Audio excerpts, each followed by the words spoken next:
What's up, everybody? Welcome back to the YouTube channel. Today, I'm going to be taking a look at the Fitbit Charge 5.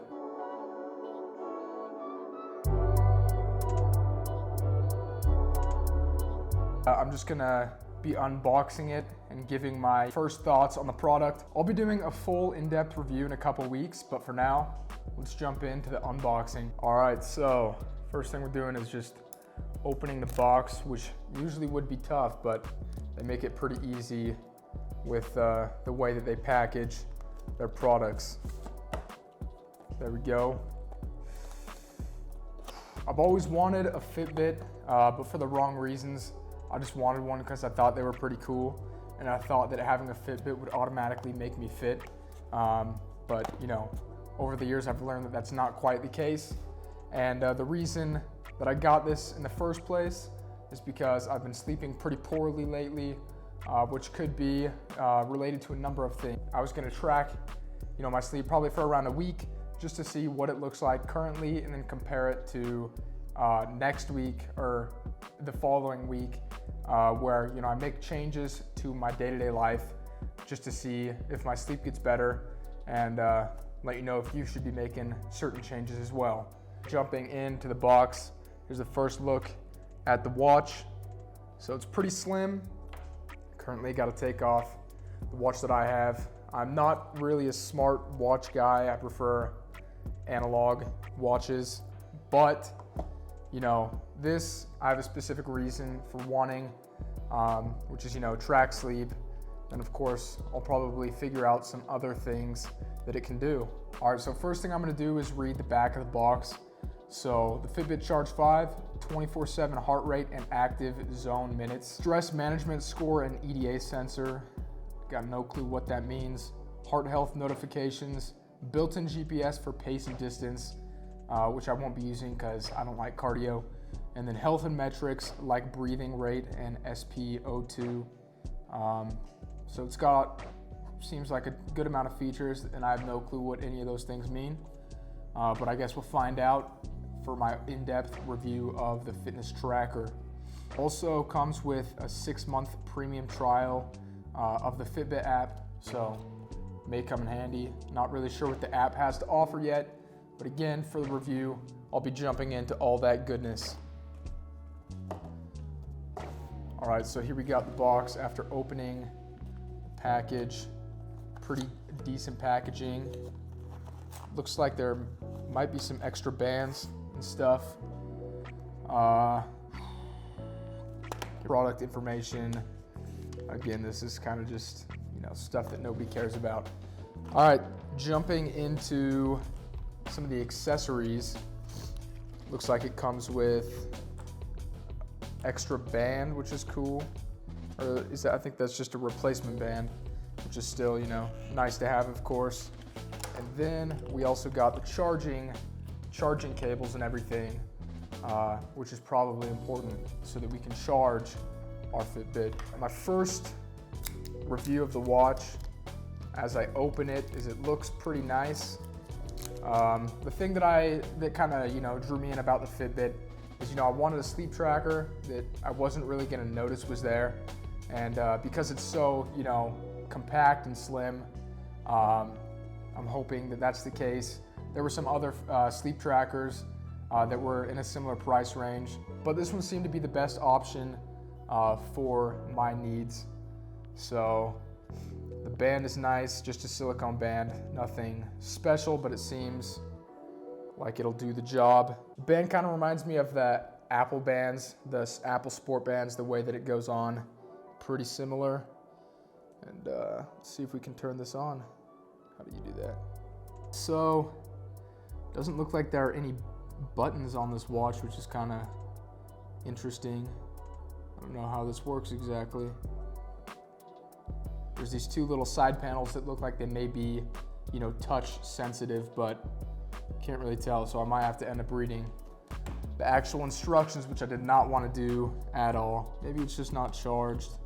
All right, so unfortunately, if you can see, there are no visible buttons on this watch, or fitness tracker, whatever you want to call it. So I am gonna have to charge it just to power it on and see how that works exactly. A little bit annoying. I'll be back in a few short moments to finish the unboxing and first thoughts on the product. All right, so while that's charging, it did turn on. The first thing that it's telling me to do is download the Fitbit app. The watch does not control my life. I'm not downloading it because it told me to, but simply because I have to download it to set up the watch. And boom, there we go. Found it.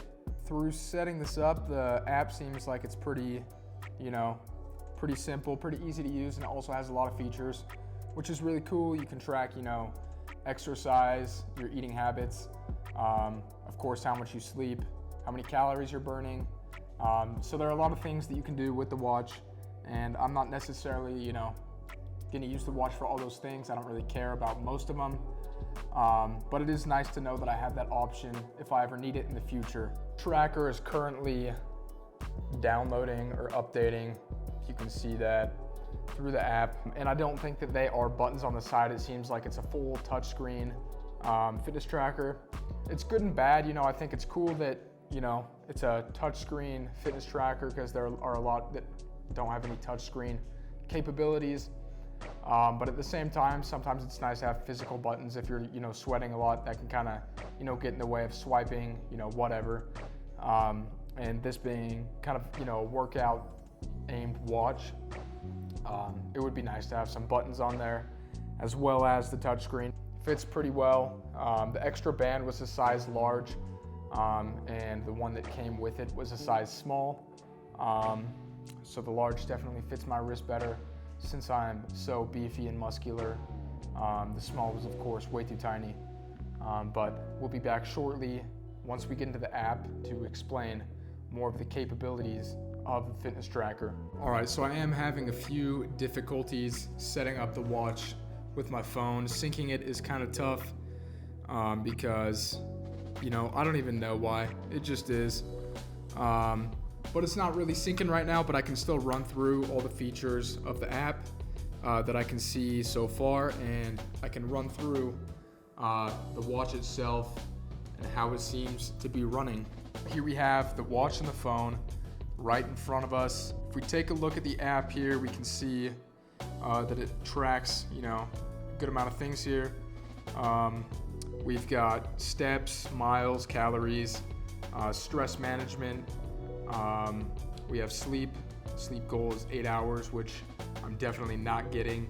And then we have things like mindfulness, exercise, health metrics, heart rate. It has these little notifications that tell you you should move, or whatever, take some steps.